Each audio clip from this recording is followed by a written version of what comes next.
बीजान, वो मैं सारा दिन घर में फारिग बैठी रहती हूँ, कोई काम नहीं होता करने को। मैं सोच रही थी कि इद्दत के दिन पूरे होने के बाद अगर मैं कोई जॉब कर लूँ। जॉब? अरे तुम हमारे घर की बेटी होते हुए जॉब करोगी? किस बात की कमी है बेटा? नहीं बीजान, इस घर में मुझे किसी चीज़ की कोई कमी नहीं है, लेकिन पहले भी तो मैं काम करती थी। पहले की बात और थी बेटा। पहले तुम अपने शौहर और अपने वालिद का बिजनेस संभालती थी, लेकिन हमारे घर की किसी बेटी ने जॉब नहीं की। हाँ, वैसे भी तुम इद्दत में हो, जब इद्दत खत्म होगी तो देखेंगे फिर। पर अगर तुम घर में रह के बोर होती हो तो ये तुम्हारा घर है बेटा, कोई घर के कामकाज में दिल लगा लो। मैं तो करना चाहती हूँ बीजान, लेकिन घर के काम करने से आपने मुझे मना किया है। ठीक है, अब हम ही तुम्हें इजाजत दे रहे हैं कि इस घर में रह के जो तुम्हारा जी चाहता है करो। जी बीजान। ज़ाहरा, तुम हमारी भांजी नहीं, हमारी बेटी हो। हमने पूरा इख्तियार दिया इस घर का तुम्हें, जो जी चाहे करो। अगर चाहो तो अपने दिल की बातें भी हमसे कर सकती हो। जी बिल्कुल। ज़ाहरा, यहाँ आओ हमारे पास।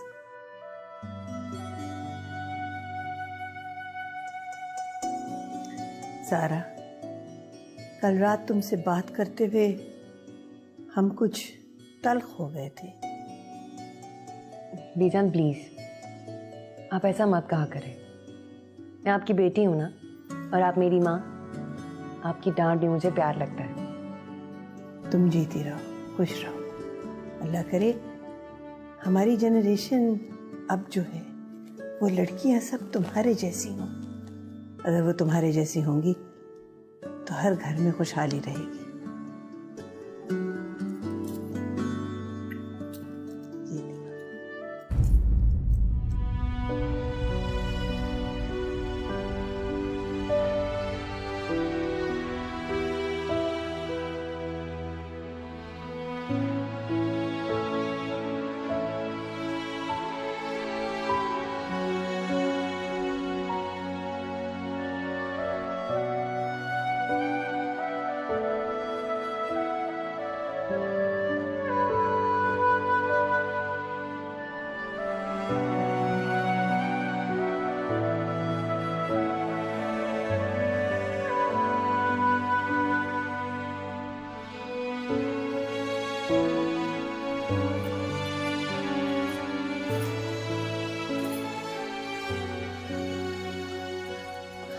बीजान, बीजान, वो रिमशा की अम्मी आई हैं। और रिमशा की अम्मी आई है? और का क्या मतलब हुआ? और बीजान, वो तो बहुत गुस्से में लग रही हैं और लगता है रिमशा के लिए बात करने आई हैं आपसे। हम करते हैं बात। चलो आओ हमारे साथ, आओ। अस्सलाम वालेकुम आंटी। वालेकुम अस्सलाम। आप रिमशा की अम्मी है ना? जी, लेकिन आप कौन? आपने मुझे पहचाना नहीं होगा आंटी, लेकिन रिमशा ने मुझे आपकी तस्वीर दिखाई थी। उस दिन फ़ोन पे मेरी आपसे बात हुई थी। मैं ज़ारा हूँ। हाँ, याद आ गया, बिल्कुल। कैसी हो बेटा तुम? मैं बिल्कुल ठीक हूँ। रिमशा ने आपकी बहुत बातें की मुझसे, और मेरा खुद भी बहुत दिल चाह रहा था कि मैं आपसे मिलूं। रिमशा ने भी तुम्हारी बहुत तारीफ़ें की, और वाकई तुम बिल्कुल वैसी ही मिलनसार हो। आंटी, मैं तो खुद उसे बहुत याद करती हूँ। मैं बहुत दुआएं करती हूँ कि जल्द से जल्द वो वापस आ जाए इस घर में। हाँ बेटा, मैं भी इसी सिलसिले में बात करने आई हूँ, और चाहती हूँ कि सब कुछ पहले जैसा बिल्कुल ठीक हो जाए। मैं अपनी बेटी की तरफ से माफी मांगने आई हूँ आज। माफ उन्हें किया जाता है जो अनजाने में गलती करे, लेकिन आपकी बेटी सोचते समझते हुए जानबूझ के गलती पे गलती की जा रही है।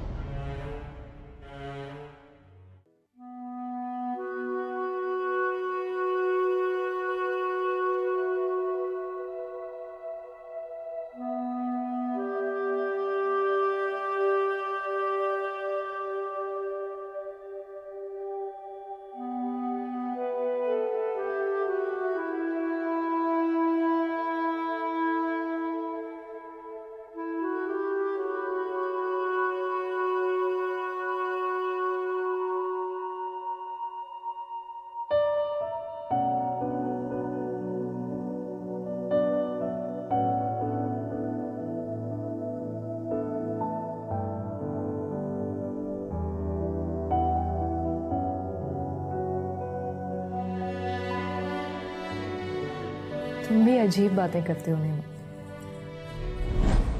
यार असल में तुम्हारे और मेरे घर में, घर वालों में बहुत फर्क है। खैर घर वाले तो सबके ही मुख्तलिफ होते हैं, फर्क होते हैं। अब तुम्हारे बीच में तुम्हारा और मेरा कहाँ से आ गया? नीमत, अब जो भी है वो हमारा है। और वैसे भी उनके मिजाज, उनकी रवायतों को समझने में थोड़ा सा वक्त तो लगेगा ना। मसला सिर्फ बीजान का नहीं है, भाभी भी हर वक्त नाराज रहती हैं बीजान से। बात मोहब्बत की है नीमत। मोहब्बत में बहुत ताकत होती है। इंसान बड़े से बड़ा पहाड़ भी सर कर जाता है। मैं हमेशा तुम्हारे साथ हूं और मुझे ये बहुत खुशी है कि ये सब कुछ तुम मेरे लिए कर रही हो। बस मेरा हाथ कभी मत छोड़ना नीमत। मुझे तुम्हारा साथ चाहिए। बीजान माँ है और माँ की डांट सुनने में कोई बुराई नहीं है। बस तुम कभी मुझे झुकने मत देना। ये तो तुम्हारा बड़कपन है रिमशा, वरना जिस तरह बीजान ने उस दिन। ये मेरा बड़कपन नहीं है नीमत, ये तुम्हारी मोहब्बत है जो मुझे हर मुश्किल बर्दाश्त करने की हिम्मत दी।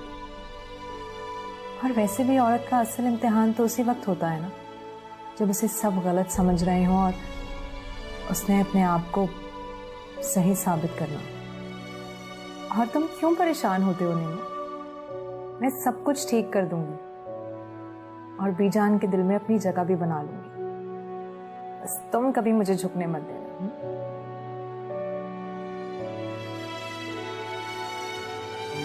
कभी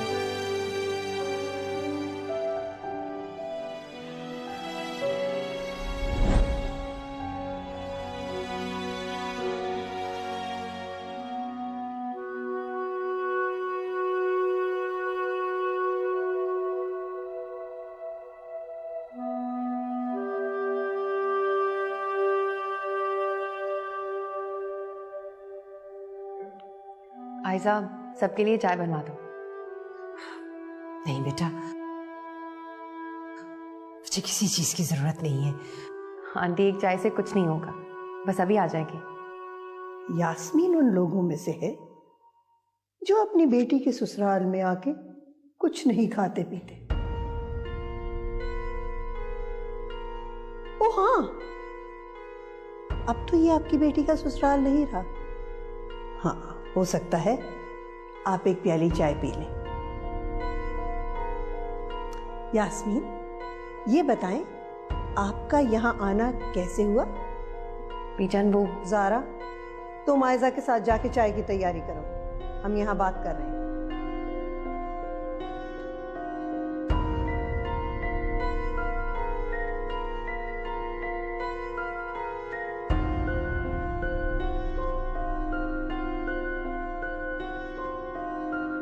बीजान, मैं रिमशा और नेमत के बारे में बात करने आई हूँ। हम अच्छी तरह जानते हैं कि आप हमें क्या कहना चाहते हैं, लेकिन आपके कुछ कहने से पहले हम आपको ये सब बातें बताना चाहते हैं। हम आपको बताना चाहते हैं कि ये आपकी बेटी कैसी तरबियत लेके इस घर में आई। अजीब बच्ची, ना उसे कोई घर का काम करना आता है, ना उसने कभी खाना ठीक तरह पकाया, ना उसको अपने मियाँ का ख्याल करना पड़ता है।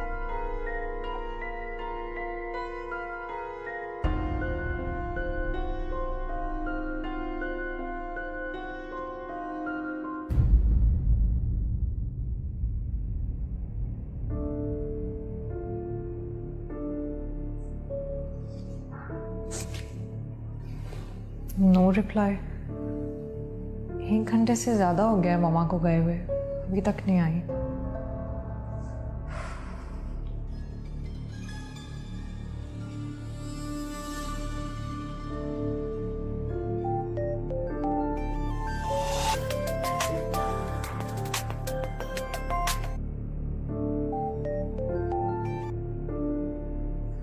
बोलो।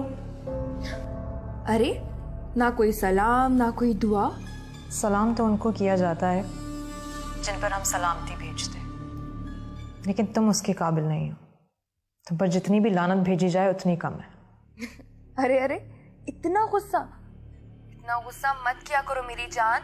तुम्हें तो पता है ना कि ब्लड प्रेशर हाई हो जाएगा। और वैसे भी डॉक्टर हो तुम, तुम्हें पता होना चाहिए कितनी बुरी चीज है ये गुस्सा सेहत के लिए। लिसन आयजा, मुझे तुम्हारी फजूल बातें सुनने का कोई शौक नहीं है। वो बात करो जिस बात के लिए तुमने फोन किया है। वैसे रिमशा, बहुत उदास हूं मैं। वो जो लानतें तुम मुझ पे भेज रही हो ना, वो लान तान करके बीच जान ने तुम्हारी वालदा को इस घर से बाहर निकाल दिया। What do you mean? कहाँ है ममा? तुम्हें नहीं पता? अरे आई थी तुम्हारी वालदा हमारे घर, बीच जान से माफिया मांग रही थी, रो के गिड़गिड़ा के तुम्हारी तरफ। मगर बीजान एक भी नहीं सुनी उनकी, और एक बार फिर बेइज्जत करके उन्हें इस घर से बाहर निकाल दिया। व्हाट? तुम लोगों की हिम्मत कैसे हुई मेरी मम्मा की बेइज्जती करने की? अरे सच पूछो तो मुझे भी यास्मीन आंटी के लिए बहुत बुरा लगा। बेचारी, तुम्हारी सिफारिश जो लेके आई थी यहाँ। मैं तुम लोगों को देख लूंगी।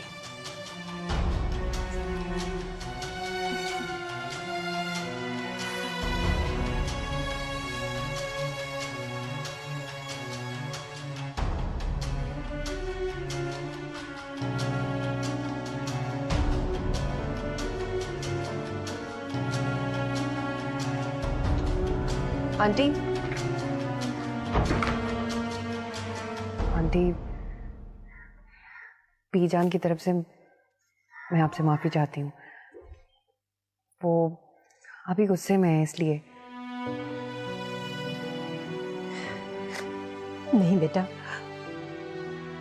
बीजान बड़ी है, उन्हें डांटने का हक है। मैं तो बस रिमशा के लिए परेशान, उसका बसा बसाया घर तबाह हो रहा है। आप परेशान मत हो, मैं पूरी कोशिश कर रही हूँ कि सब कुछ ठीक कर सकूं। मुझे तो लगता है मुझे अपनी बच्ची का मामला अल्लाह पर छोड़ना पड़ेगा। मैं तो हिम्मत हार चुकी।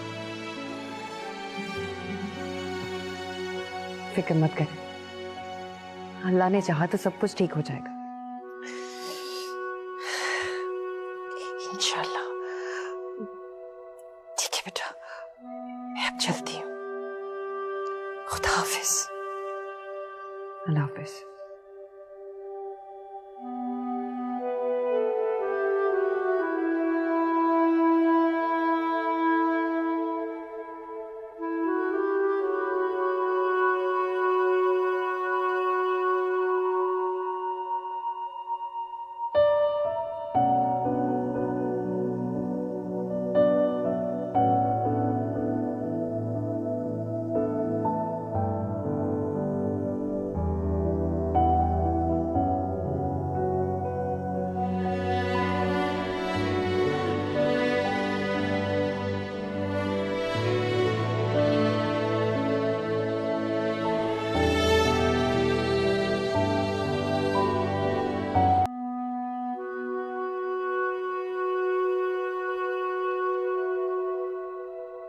अब तो ये आपकी बेटी का ससुराल नहीं रहा।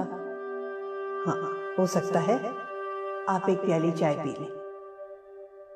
हम अच्छी तरह जानते हैं कि आप हमें क्या कहना चाहते हैं, लेकिन आपके कुछ कहने से पहले हम आपको ये सब बातें बताना चाहते हैं।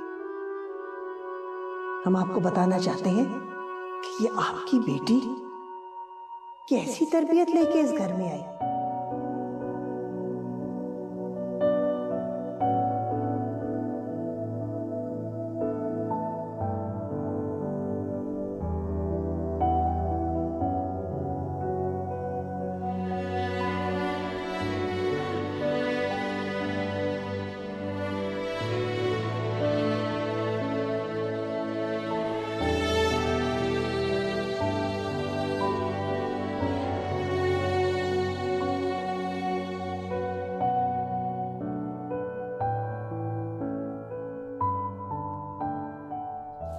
नहीं रूबी, कभी कभी रहमत को इस तरह देख के मेरा दिल बहुत दुखी होता है। कहाँ इतना ऐशो आराम में रहने वाला आदमी मुझ जैसे मिडिल क्लास लड़की की वजह से इस हालत में ज़िंदगी गुजार रहा है। रूबी, मैं तो चाहती हूँ कि बीजान जल्द से जल्द रहमत को माफ़ कर दें और हम दोनों के साथ साथ इस आने वाली ज़िंदगी को भी एक्सेप्ट कर लें। नहीं रूबी, रहमत तो बहुत अच्छे हैं, बल्कि ये सब कुछ जो हो रहा है ना, मुझे लगता है कि इसमें मेरा ही कसूर है। अब अच्छा, मैं तुमसे बाद में बात करती हूँ। आप कब आए? अभी जब तुम फोन पे बात कर रही थी। सॉरी, मुझे पता ही नहीं चला।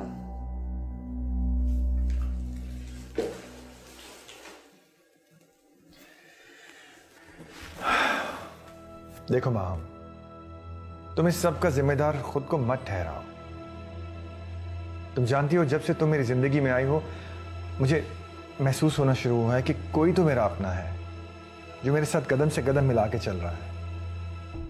तुम मेरे साथ हो तो मुझे अकेलेपन का एहसास नहीं होता। प्लीज खुद को कसूरवार मत ठहराओ, किसी चीज का भी। ये सब कुछ तो वैसे ही किस्मत में था, और कसूर अगर है तो उन लोगों का जो मेरे अपने थे। रहमत, मैं हमेशा आपके साथ रहूंगी, ऐसे ही। I know, and thank you. अच्छा खैर, छोड़ो इन बातों को। मैं फ्रूट भी ले आया हूँ, जो चीज़ें तुमने कही थी वो भी ले आया हूँ। अब तुम्हें अपना ख्याल रखना है, अपना भी और अपने साथ किसी और का भी, ठीक है? Good.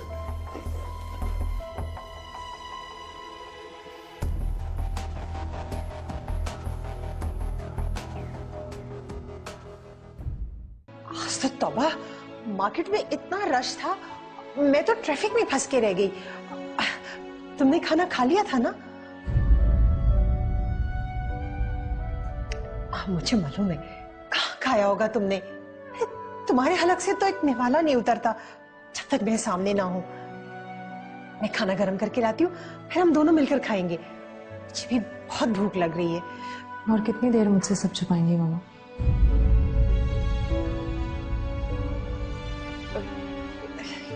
क्या मतलब?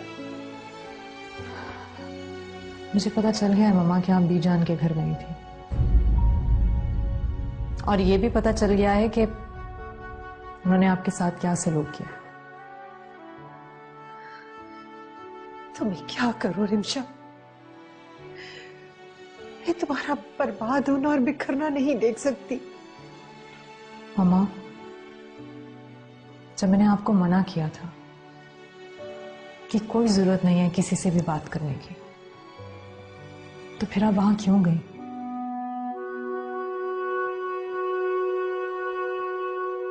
आपको क्या लगता है उन्होंने जो आपके साथ सलूक किया, उसके बाद मैं कभी भी उन्हें माफ कर पाऊंगी? सिमशा, तुम अपने इसी गुस्से की वजह से आज यहां हो। बेटा, हर लड़की को अपने ससुराल में अपनी ख्वाहिशात और जज्बात पर काबू रखना पड़ता है, कंप्रोमाइज करना पड़ता है। मामा, मैंने बहुत कंट्रोल किया है और मैंने कॉम्प्रोमाइज भी किया है। मैं आपसे पहले भी कह चुकी हूं मामा, और एक बार फिर कह रही हूं, मेरा अब उस घर से और उस घर में रहने वालों से कोई लेना देना नहीं है। कोई ताल्लुक नहीं है मेरा उनसे। मैंने नेमत के सामने अपनी शर्त रखी, अगर वो मुझे अलग घर लेकर देगा तो मैं उसके साथ चली जाऊंगी, वरना अब वो मुझे खो चुका है मामा। बल्कि तुमने अब खो दिया है नेमत को और इस रिश्ते को। क्या मतलब मामा? शिमशा, तुमने सिर्फ अपनी जिंदगी ही बर्बाद नहीं की, मुझे भी एक रोग दे दिया।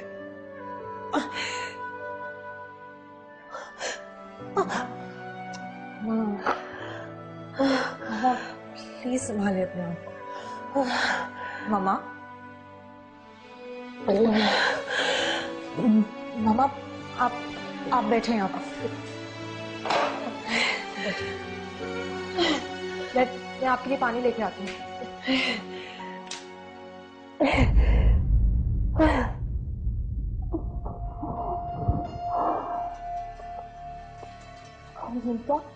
ये क्या हाल बना रखा है तुमने अपना?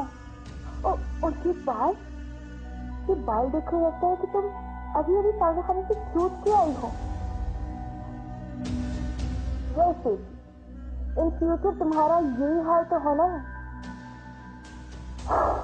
चिंता की पत्नी, इससे भी ज्यादा बदतर हाल करूंगी मैं तुम्हारा। इतना बुरा हाल करूंगी कि नफरत हो जाएगी तुम्हें नेमत से। तो नेमत तो पहले से तुम्हारे खिलाफ है, और अब तुम्हारा इस घर में कोई भी काम नहीं है। तो कितना हिंसा का पत्ता तो साफ हो गया, बस अब खुशबू की बात है।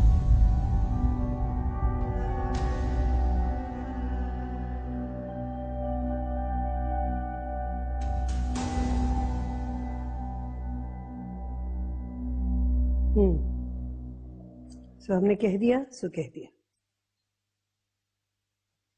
बीजान चाय। अरे जीती रहो, खुश रहो। बड़े वक्त पे चाय लेके आई हो, बड़ी सख्त जरूरत थी इस वक्त चाय की। बहुत शुक्रिया बेटा।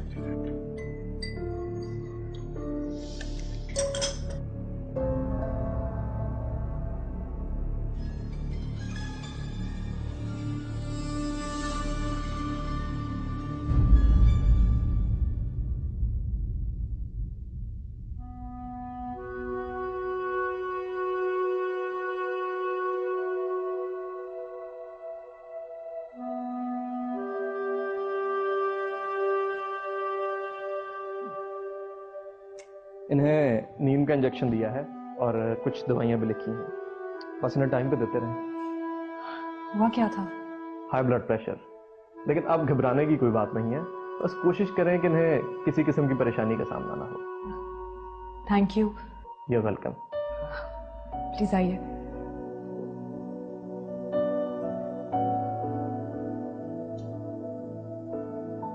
बीजान, आप ऐसा फैसला कैसे कर सकती हैं? ये कैसे मुमकिन है?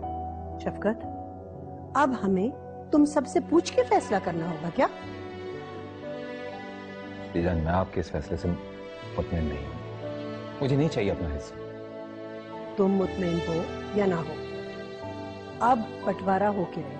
सब अपना अपना हिस्सा ले और आराम से बैठे।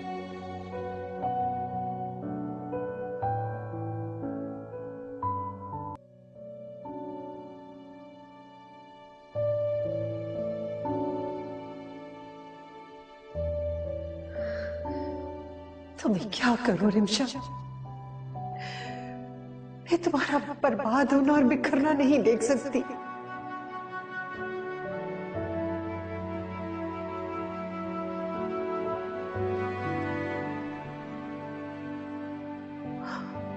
बेटा, हर लड़की को अपने ससुराल में अपनी ख्वाहिशात और जज्बात पर काबू रखना पड़ता है, कंप्रोमाइज करना पड़ता है।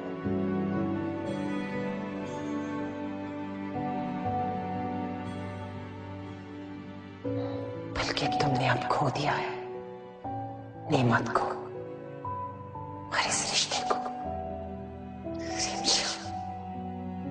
तुमने अपनी जिंदगी बर्बाद नहीं की, बल्कि मुझे भी एक रोक दे दिया।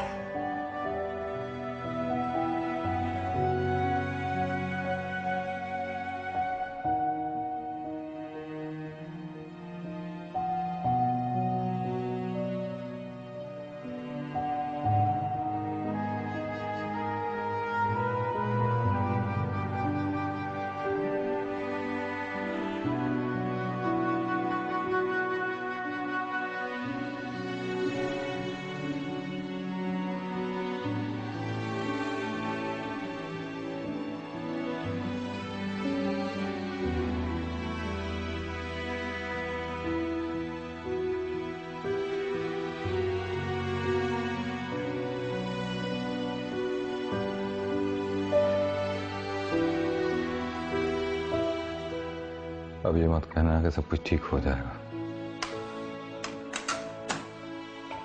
ऐसा कुछ नहीं होगा। बिल्कुल ठीक कह रहे हो तुम। अब इस घर के रिश्तों को टूटने से कोई नहीं बचा सकता। पता नहीं किसकी नजर लग गई है। एक वक्त था जब हम तीनों भाई इस घर में कितने खुश थे, बातें करते थे, हंसते थे, कितना प्यार था हम तीनों भाई। सब कितना फख्र करते थे। सब कहते थे कि बीजान के 3 बेटे, उनके 3 बाजू। पता नहीं क्यों बीजान अपने तीनों बाजू खुद से अलग कर देना चाहती है। मैं मानती हूं कि बीजान को बहुत गुस्सा आता है, लेकिन ये फैसला बीजान ने खुद से नहीं लिया। रहमत ने मजबूर किया था उन्हें। और अगर ऐसा ना करती वो, तो तब भी झगड़े होते घर में। तो मेरा क्या कसूर? मैंने तो बीजान से अपना ना हिस्सा मांगा ना कुछ और। मुझे अपने भाइयों बीजान से बढ़कर जायदाद पैसा नहीं है, नहीं चाहिए मुझे कुछ भी। मुझे सिर्फ अपने रिश्ते चाहिए। और है ही क्या मेरे पास? कुछ भी तो नहीं। जानती हो, अब मुझे लगता है कि मेरी माजूरी ही इन सब चीजों की वजह है।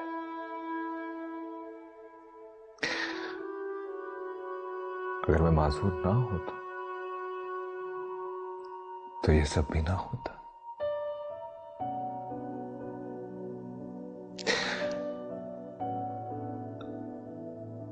हार गया हूं मैं अपना सब कुछ। अजीब दाव खेला है किस्मत ने मेरे साथ। देखने वालों को मैं जीता हुआ लगता हूं, लेकिन अंदर से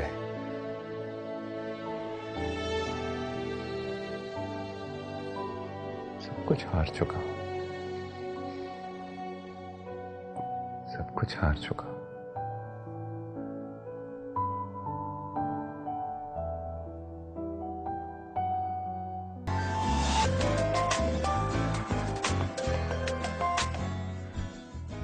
हेलो। हेलो रिमशा, कैसी हो? कौन? सारा आपा? क्या बात है भाई, अब मेरी आवाज भी भूल गई हो? नहीं आपा, ऐसी बात नहीं है।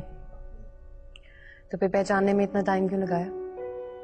जी वो एक्चुअली अम्मी की तबीयत ठीक नहीं थी, तो रात को देर से सोई थी, शायद इसलिए। क्या हुआ आंटी को?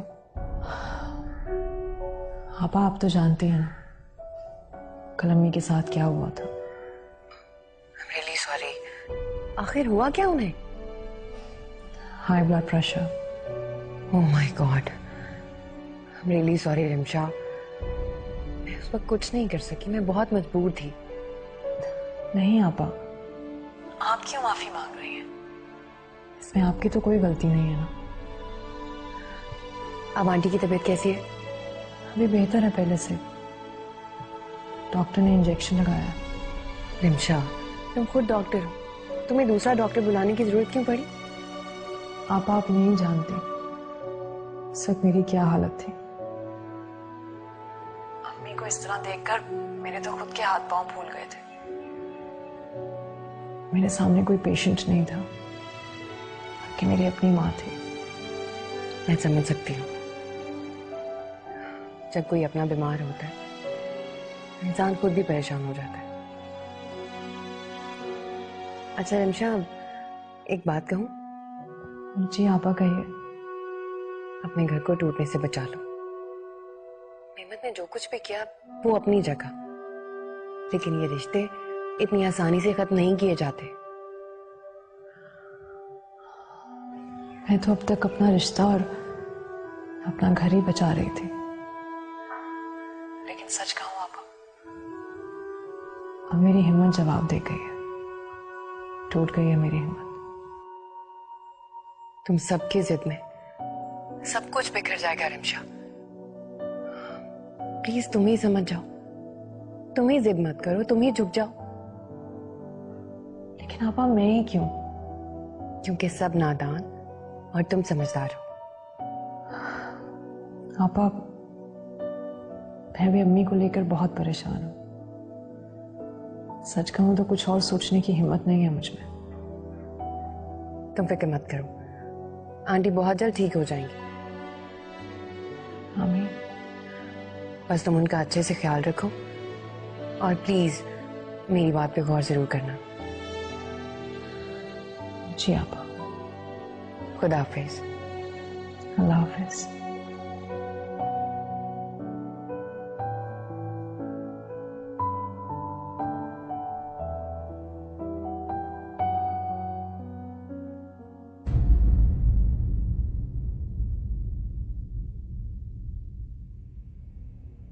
रियली? पक्की बात है? वाह, ये तो कमाल हो गया यार। अच्छा, तुम एक काम करो, साथ साथ सारी डिटेल्स मुझे पहुंचाते रहना, ठीक है? ठीक है, ओके, गुड जॉब।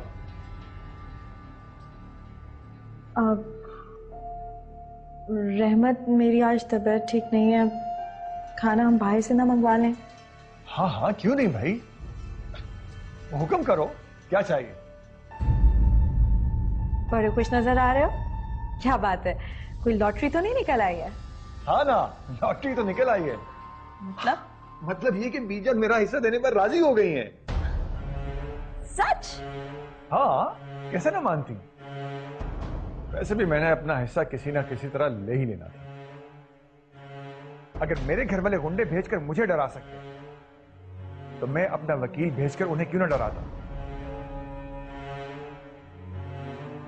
बीजान को अपनी इज्जत बहुत प्यारी है, इसलिए वह फौरन राजी हो गई। अब हमारी मुश्किलें आसान हो जाएंगी और हम बहुत अच्छी तरह से अपने बच्चे की परवरिश कर सकेंगे।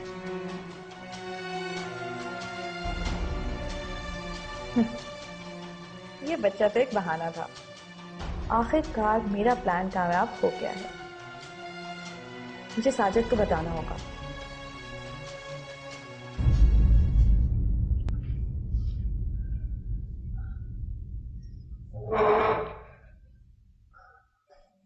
मामा, आप खुद क्यों उठ कर आई हैं? मुझे आवाज दे देती।